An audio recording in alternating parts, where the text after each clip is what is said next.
UFC 300 is 1 week away, and I want to start this video by saying I was wrong.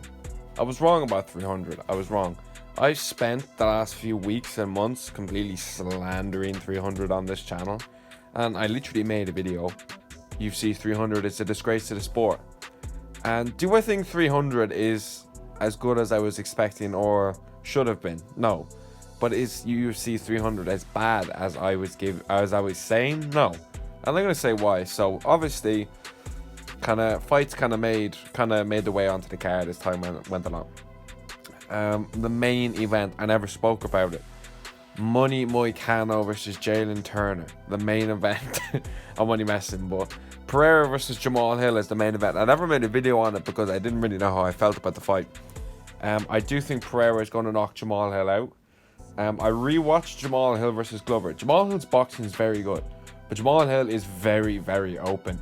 He's kind of got like a weird movement. I think Pereira's movement's way better, and I think he's going to catch him. And Jamal Hill is coming off a massive, massive layoff of an injury over a year. And it's not like this was extreme notice. Like, they've literally said that Jamal Hill took the fight the day after. They announced the fight the day after Jamal Hill accepted it. So they clearly were banking on it and clearly weren't holding back. And I've seen Jamal Hill's pictures. Like, bro, looks out of shape. He's never been like the leanest guy or like the fittest guy, but he's kind of been in shape. But he hasn't looked in good shape for a while now. But there's been good fights added to this card. Like Cody Garbrandt versus Figueiredo opening up the prelims. I honestly think that is fucking bullshit.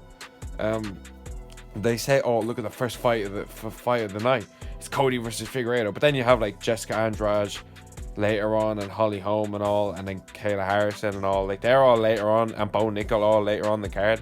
The only fucking reason you put that as the first fight of the night is to say Cody Garbrandt's first fight of the night, imagine what the rest of the card could be.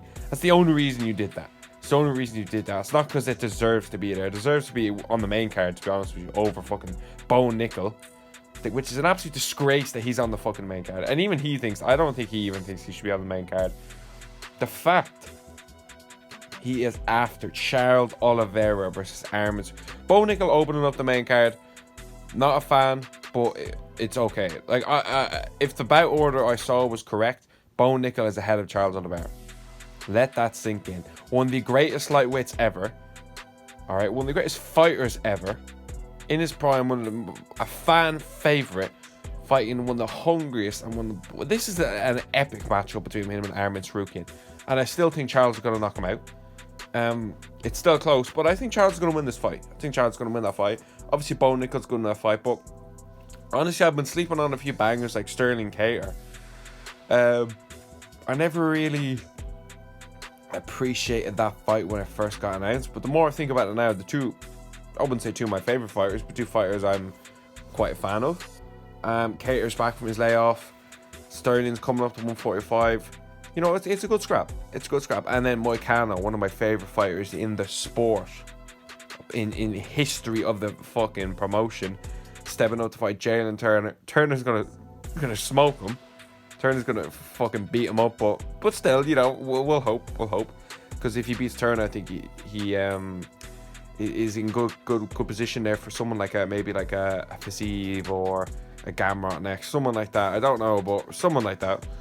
And Turner as well could get the Gamrot rematch. I know that was kind of short notice, and I think Turner would actually beat him the second time around. But still, it's kind of fights like that. And then, you know, we still have the Gaethje Holloway one, which I want to talk about a bit. I made a video, it was one of the most successful videos I made on this channel, saying Max Holloway is going to destroy Justin Gaethje is going to destroy Max Holloway. Gaethje, I believe, will win this fight, but it's closer than I thought, and I think that's the case with a lot of people. Even Guru said at the very start of his prediction, I remember the video, he's like, Gaethje's going to absolutely destroy him, but the more I thought about it, the more I thought, you know, Holloway actually has a good chance. And I think that, but I don't really see this lightweight frame Holloway going to be much. I think Gaethje's just too fast for him, and I just think Gaethje's going to be too fast for him. Those low kicks are the reason he lost to Volkanovski in the first fight. And Volkanovski, we can all agree, has nowhere near the same level of threat as regards low kicks Gaethje has. We can all agree on that. And Holloway struggled with that in the first fight.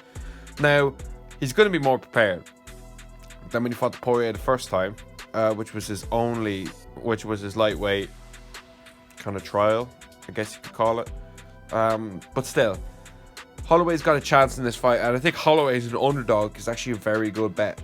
But if you put a gun to my head, I'm going Gaethje decision. I'm going Gaethje decision, 49, 46, 48, 47.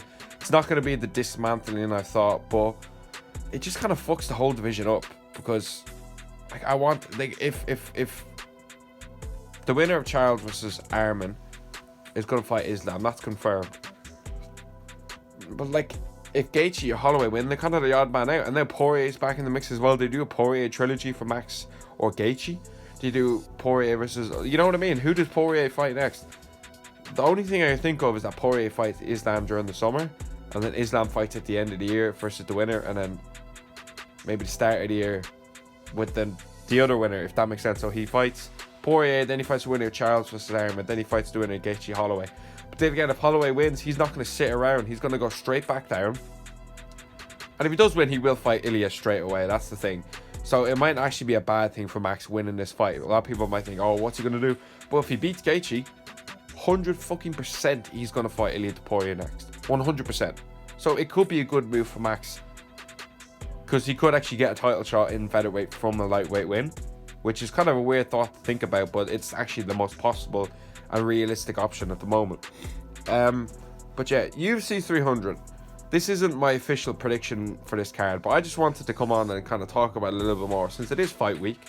And I want to say I was wrong about this card, and I am really looking forward to it. It is stacked. It's going to be a great card. I'm still a bit disappointed, because I thought we would have saw maybe someone like Cyril Gane on this card, Tom Aspinall, John Jones. You know what I mean? Kind of big names like that. Pereira versus Hill is a good main event, but you could have done that at any pay-per-view. I wanted a main event for 300, but yeah, that's the fucking 300 main event. That's the fucking main event. That's the main event. No other card would have been big enough for that main event. You know what I mean? But yeah, listen, I'm going to have a full prediction out this week, and I'm going to have a full review and stuff like that. It's going to be a big week for me. It's going to be a big week for the sport, and I can't wait. Thank you all for watching.